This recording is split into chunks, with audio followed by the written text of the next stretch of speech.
रोहित और कंचन एक दूसरे से बहुत प्यार करते थे। रोहित अमीर था जबकि कंचन गरीब घर की थी। उनकी शादी में इसी बात को लेकर बहुत अड़चने आ रही थी। रोहित की मां सुलोचना स्वभाव की बहुत चालाक थी। वो अपने बेटे रोहित की शादी किसी अमीर लड़की से करना चाहती थी। इसलिए रोहित ने अपने पापा की मदद से कंचन के परिवार वालों के सामने एक मंदिर में शादी कर दी। जीती रहो बहू।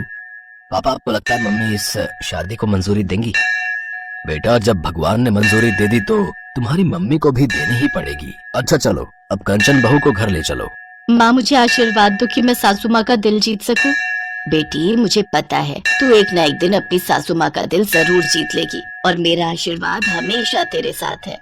कंचन रोहित और अपने ससुर के साथ घर पहुँचती है, पर ये क्या, जैसा सोचा था उसका बिल्कुल उल्टा हुआ। उसकी सासू माँ ने कंचन को देखकर बिल्कुल भी गुस्सा नहीं किया। वो तो खुशी से थाली सजाकर उन दोनों की आरती करने लगी। ये देखकर रोहित और उसके पापा हैरान रह गए। उन्हें तो लगा कि सुलोचना पूरे घर को सिर पर उठा लेगी, पर ऐसा कुछ भी नहीं हुआ। सुलोचना ने कंचन का बहुत प्यार से स्वागत किया। आओ बहू, अंदर आओ, नए घर में तुम्हारा स्वागत है। देखो जी, शादी तो तुम चुपचाप कर आए, पर रिसेप्शन में बहुत बड़ा करना चाहती हूँ। मेरे भी तो अरमान है कि आस पड़ोस और रिश्तेदार सब मेरी बहू को देखे। हाँ सुलोचना, बिल्कुल, मैं आज ही रिसेप्शन के सारे इंतजाम करता हूँ। कंचन खुश थी कि उसकी सास ने उसे अपना लिया था, पर ऐसा कुछ भी नहीं था। सुलोचना बहुत चालाक थी। वो अपने मन में कोई और ही खिचड़ी पका रही थी। मैं ये झूठे प्यार का नाटक ज्यादा दिन नहीं कर सकती, मुझे कुछ और ही सोचना होगा। हाँ, ताकि मैं इस लड़की को अपने घर से निकाल सकूं।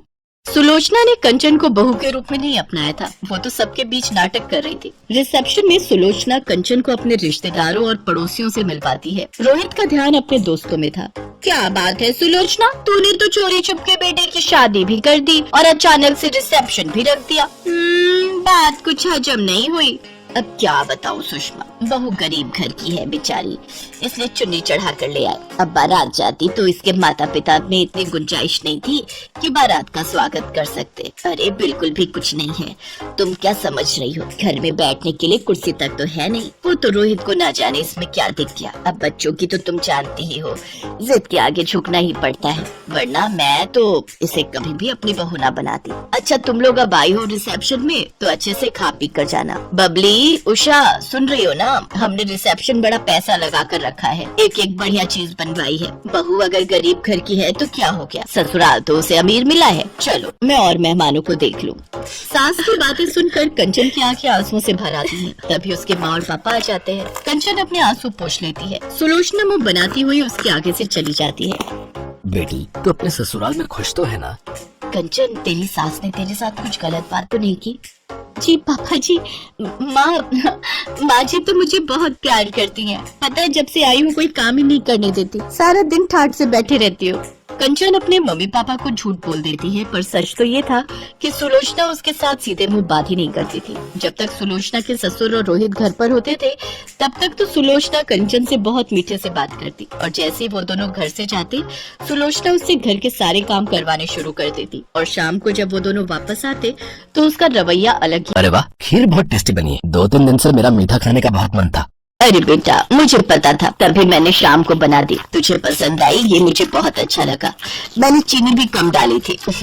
मुझे पता था तू मीठा कम खाता है। और माँ, मीठा तो इसमें बहुत तेज है।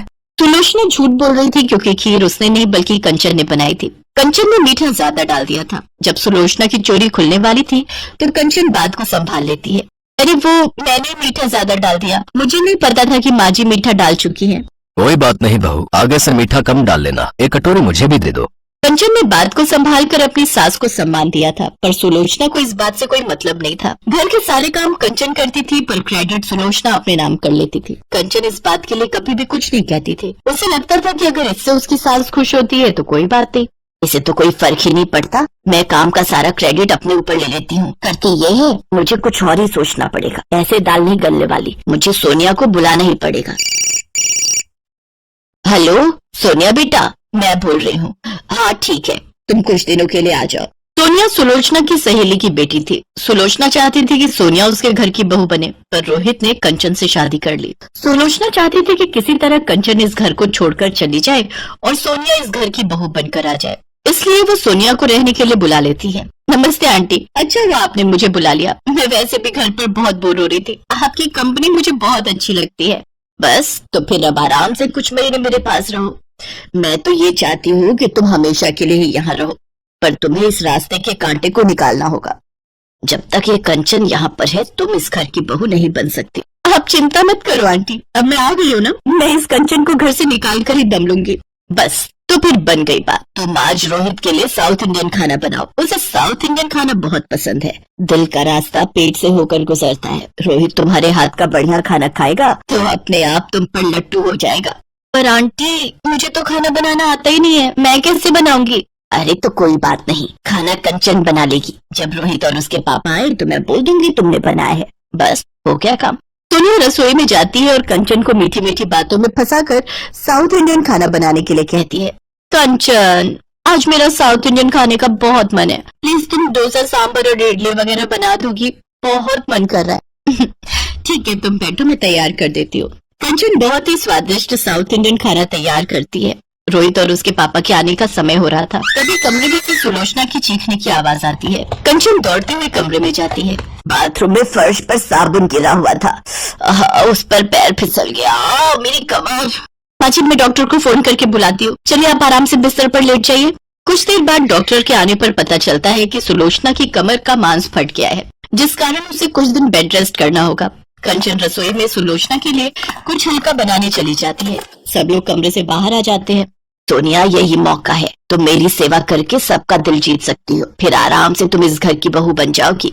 नो आंटी, मैं आपके वॉशरूम और टॉयलेट साफ नहीं कर सकती। अभी अभी डॉक्टर ने कहा कि आपको बेड पर ही वॉशरूम और टॉयलेट करना है, ये सब मुझसे नहीं होगा। मुझे इन सब कामों से बहुत चिढ़ होती है। जब आप ठीक हो जाओगे तभी मैं आऊंगी, अभी तो मैं जा रही हूँ। मैंने मॉम को फोन कर दिया था, वो गाड़ी भेज रही है। जब आप ठीक हो जाओगे तो मुझे फोन कर देना, मैं आ जाऊंगी।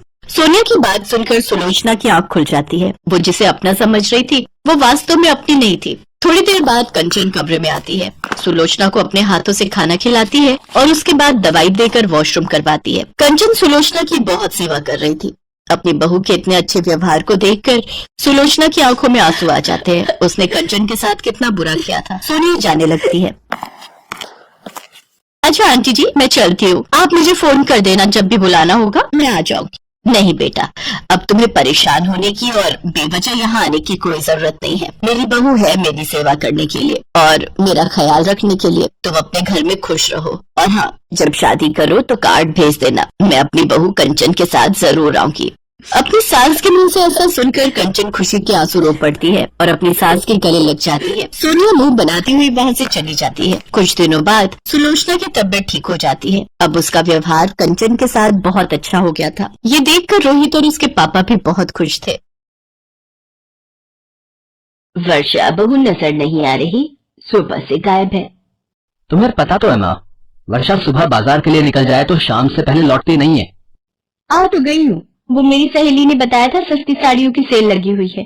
वो 2 साड़ी फालतू खरीद लाई तो मुझे बोली कि तू रख ले। मैं उसी के घर चली गई थी। इतनी साड़ियां पहले रखी हुई हैं, वो कहाँ संभालोगी बहू? माँ जी, मुफ्त में कोई चीज मिले तो लेने में हर्ज ही क्या है? बहन जी, कपड़े धोने का सर्फ लोगी? अगर 5 पैकेट लोगी तो ये बाल्टी मुफ्त में मिलेगी। 5 पैकेट के साथ 1 बाल्टी मुफ्त? माँ जी खरीद लेते हैं, मेरे बाथरूम की बाल्टी टूट गई है, ये मुफ्त में मिल जाएगी, वो भी 200 रुपए के 5 सर्फ के पैकेट। वर्षा पहले सर्फ देख तो ले इस्तेमाल में कैसा है, पता चले बेकार हो। माता जी सुबह से बहुत पैकेट बेच चुके हैं, लेना है तो लो, नहीं तो हमें और भी जगह बेचने जाना है।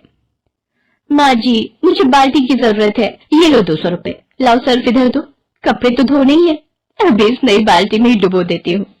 अरे ये सर्फ में झाग क्यों नहीं बन रहा? ये क्या? ये तो मामूली पाउडर है और ये बाल्टी मानो अभी चटक जाएगी। और करो लालच। ये कहानी है वर्षा की, जो अपने पति विनोद और सास ससुर के साथ जबलपुर में रहती थी। वर्षा का 3 साल का एक बेटा भी था जिसका नाम वंश था। वर्षा स्वभाव से बहुत लालची थी। मुफ्त में कुछ भी मिल जाए बस, उसकी इस आदत से घर के सभी लोग परेशान थे। एक दिन, विनोद ये देखना, मेरी सहेली ने मुझे मोतियों की ये माला दी है, कैसी लग रही है? वो पहनती नहीं थी, मैंने कहा मुझे दे दे। अच्छी है, पर ऐसे हर बार तुम किसी न किसी सहेली के घर जाती हो और कोई ना कोई चीज लेकर आती हो, अच्छा नहीं लगता। विनोद तुम खुद तो कभी कुछ लाकर देते नहीं हो और मेरी सहेलियां दें तो तुम्हें बुरा लगता है। विनोद, इसे कुछ भी कहना बेकार है। माँ जी, एक तो वैसे ही शादी के बाद इस घर में मुझे कोई सुख नहीं मिला, ऊपर से आप मुझे ही सुना रहे हो। अरे अब बस भी करो। तुम लोगों की सारा दिन चिक चिक सुनकर मोहल्ले वाले भी कहते हैं कोई भिंडी बाजार है हमारा घर। वंश आओ, तुम्हें तैयार कर दूं, बर्थडे में जाने का समय हो रहा है। अब आज किसका जन्मदिन है जो दोनों माँ बेटे तैयार होकर जा रहे हो? दादी, मेरे दोस्त दीपक का बर्थडे है। वो बहुत बड़े फार्म हाउस में पार्टी दे रहा है, इसलिए मम्मी पापा दोनों को ले जा रहा हूँ। ये सफेद कमीज और कोट पहन लेना जी, तुम्हारे लिए कल स्पेशल खरीद कर लाई थी। इतने पैसे वाले लोगों के बीच कुछ तो ढंग के देखो। वर्षा विनोद और वंश के साथ बर्थडे पार्टी में पहुंचती है। वहां पर उसे उसकी सहेली मीनल मिल जाती है। अरे वर्षा, और बता कैसी है? कोई बड़े दिनों बाद मिलना हुआ। ये तो तूने वही साड़ी पहनी है ना जो मैंने तुझे सस्ते दामों पर बेच दी थी। यहाँ तो चुप हो जा मीनल, वो तो काफी पुरानी बात हो गई, किसी ने सुन लिया तो। वर्षा जरा इधर आना। देखा, मैं तभी बोल रहा था, जो लालच में आकर बिना सोचे समझे कुछ भी खरीदती रहती हो। मम्मी, मुझे भी इस साल अपना बर्थडे ऐसे ही फार्म हाउस पर मनाना है। इतनी धूमधाम से जन्मदिन मनाना बेटे तेरे पापा के बस की बात नहीं है, भूल जा। किसी बड़े खानदान में पैदा हो जाता तो शायद ऐसा धूमधाम वाला जन्मदिन मना पाता। चलो, काफी देर हो गई है, ऑटो भी नहीं मिलेगा। क्या हुआ वंश बेटा? दीपक के साथ कुछ देर और खेल लो। बस सर, ऑटो मिल जाए तो टाइम से घर पहुंच जाएंगे। इसमें चिंता की क्या बात है? मैं अभी ड्राइवर को बोलता हूँ, वो आप लोगों को छोड़ आएगा। अरे नहीं सर, आप परेशान। वो हमारी गाड़ी ठीक होने गई है, इसलिए हम कैब करके आए थे, अब हो नहीं रही तो ऑटो। विनोद, जब मिस्टर अरोड़ा इतना जोर दे रहे हैं तो चल लेते हैं। बड़ी गाड़ी में बैठने का अलग ही मजा है और ऑटो के पैसे भी बच जाएंगे। वर्षा विनोद को जबरदस्ती मिस्टर अरोड़ा की गाड़ी में चलने के लिए कहती है और मजबूरी वश विनोद को उसका कहना मानना पड़ता है। जब से वर्षा बड़ी गाड़ी में बैठकर आई थी, तब से ना जाने रोजाना कौन से सपनों में खो जाती थी। ऐसे ही एक दिन, काश इतनी बड़ी गाड़ी हमारे पास भी होती तो उसमें सचमुच कितना मजा आता। आलीशान घर, बड़ी गाड़ी, दौलत, शोहरत, सब कुछ हो तो कितना मजा है जिंदगी जीने का। बेटी, दौलत शोहरत से खुशियां नहीं खरीदी जा सकती। आप कौन हो जो मुझे ये उपदेश दे रहे हो? और कौन कहता है पैसा सारी खुशियां नहीं देता? अगर मेरे पास भी पैसा हो तो मैं तो बस खुश ही खुश रहूं। अच्छा, चलो एक काम करो, मैं तुम्हें नोट छापने की एक मशीन दूंगा, पर वो एक जादुई मशीन होगी जो रोजाना घर में से कोई भी एक चीज लेकर बदले में तुम्हें नोट देगी। लेकिन याद रखना, मशीन रोजाना नोट देती है, इसलिए एक दिन भी तुमने उस मशीन को कुछ नहीं दिया, फिर वो तुम पर हावी हो जाएगी। बाबा, मुझे तो रोजाना ही नोट चाहिए, मुझे इसमें कोई परेशानी नहीं है। बस आप मुझे जल्दी से वो नोट छापने की मशीन दे दो, फिर तो मेरी सारी परेशानियां दूर हो जाएंगी। साथ वो वर्षा को नोट छापने की मशीन दे जाता है। कौन था वर्षा?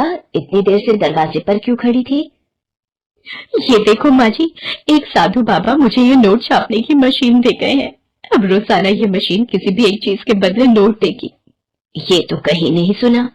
तू तो लग रहा है दिन में सपने देख रही है और जादू और चमत्कार की बातें कर रही है। माँ जी, मैं सच कह रही हूँ। रुको, मैं आपको इस मशीन में से नोट निकाल कर दिखाती हूँ। ये देखो, मैंने इसमें ये रुमाल डाला और अभी देखना नोट बाहर आएंगे। हाँ, ये तो कमाल हो गया वर्षा बहू, इस मशीन में तो नोट छपकर बाहर आ रहे हैं। सुनो जी, ये देखो, वर्षा बहू को एक साधु बाबा नोट छापने की मशीन ये मशीन तो सच में नोट छाप रही है। बाबूजी, अब आप देखते जाओ, हम लोग कुछ ही दिनों में करोड़पति बन जाएंगे। नोट छापने की मशीन देखकर विनोद न जाने किस चिंता में था। वो वर्षा से बोला, वर्षा, मुझे कुछ ठीक नहीं लग रहा है। इस तरह से मशीनों में कोई चीज डालकर नोट निकालना गलत है। मुझे तो इसमें कोई राज छुपा दिखाई पड़ता है। ऐसा ना हो ये लालच तुम्हें ले डूबे और कहीं तुम्हें पछताना न पड़े। अरे पछताऊंगी क्यों? जब रोजाना नोट हाथ में आएंगे तो फिर तो मानो रोज दिवाली। आओ माँ जी, आओ। आओ माँ जी, आज हम ढेर सारी शॉपिंग करने चलते हैं। मुझे कुछ चीजें दे दो ताकि मशीन में से नोट निकाल सकूं। मम्मी मुझे भी ढेर सारे महंगे खिलौने खरीदने हैं। मेरे दोस्त दीपक के पास बहुत बढ़िया और महंगे खिलौने हैं। ठीक है, आज तुम जितने मर्जी खिलौने खरीद लेना। मेरे पास बहुत पैसे हैं जो कभी खत्म नहीं होंगे। इस तरह वर्षा ने पैसे आते ही घर का नक्शा बदल दिया। नया घर, गाड़ी, धन दौलत सब कुछ उसके पास आ गया। एक दिन, हेलो मीनल, मेरे बेटे वंश का हैप्पी बर्थडे है, तो तुम्हें भी आना है। बहुत बड़े 5 स्टार होटल में पार्टी दे रही हूँ। ठीक है, बाय। वर्षा, ये क्या? तुम वंश के जन्मदिन की पार्टी दे रही हो? अरे, आज जब हमारे पास पैसों की कोई कमी नहीं है तो हम अपने वंश का जन्मदिन बहुत धूमधाम से मना सकते हैं। वर्षा वंश के जन्मदिन की तैयारियां कर रही थी। अचानक, विनोद, तुमने वंश को देखा है? दिखाई नहीं दे रहा। अपने कमरे में होगा। इतने सारे वीडियो गेम, महंगे खिलौने तुमने लाकर दे दिए, अब तो उन्हीं में लगा रहता है। वर्षा, सुबह से वंश अपने कमरे में ही बैठा है। मैं वंश को बुलाकर लाता हूँ। वंश बेटा, वंश कहाँ हो? वंश कहाँ गया? मेरा मन घबरा रहा है। ऐसे घर से कहाँ जा सकता है? इधर उधर जरा पड़ोस में ढूंढो। आज जन्मदिन पर हमारे पैर छूने भी नहीं आया, नहीं तो सबसे पहले उठकर हमारे पास आता है। ये नोट मशीन में वंश की टी शर्ट कैसे नजर आ रही है? वंश, वंश, इसका मतलब नोट मेरे वंश को खा गई। क्या हुआ? रोने क्यों लगी? विनोद, मुझे साधु बाबा ने बोला था अगर इस नोट मशीन में एक भी दिन कुछ नहीं गया तो ये हम पर हावी हो जाएगी, और ऐसा ही हुआ। आज मैंने मशीन का इस्तेमाल नहीं किया तो इस मशीन ने खुद से मेरे वंश को अपने में ले लिया, और ये देखो बदले में नोट छपे हुए। मेरे बच्चे के बिना मैं क्या ऐश करूंगी। वर्षा रोने लगती है, पर नोट वाली मशीन वर्षा के पति विनोद, सास और ससुर तीनों को खींच लेती है और बदले में ढेर सारे नोट मशीन से बाहर आ जाते हैं। ये नहीं हो सकता। मैं अपने परिवार के बिना ये सब धन दौलत क्या करूंगी? मेरी असली दौलत तो मेरा परिवार है। साधु बाबा आप सही कह रहे थे, मुफ्त का धन खुशी नहीं देता, मेहनत से जितना भी कमाओ खुशी देता है। बाबा ये मशीन वापस ले लो, मुझे मेरे अपने दे दो। मैं कभी लालच नहीं करूंगी। नोट मशीन मेरे परिवार के लोगों को वापस कर नहीं तो मैं तुझे तोड़ दूंगी। हे भगवान, इसके दिन में देखने वाले सपनों ने तो दिमाग खराब किया हुआ है, तभी नींद में सब कुछ फेंक रही है। वर्षा, ओ वर्षा, आज वंश का जन्मदिन है, उसके दोस्त आते ही होंगे। भटूरे का आटा तैयार कर दिया है, जाकर छोले बना ले। विनोद केक लेने गया हुआ है और तेरे बाबूजी वंश के साथ गुब्बारे फुलाने में लगे हुए हैं।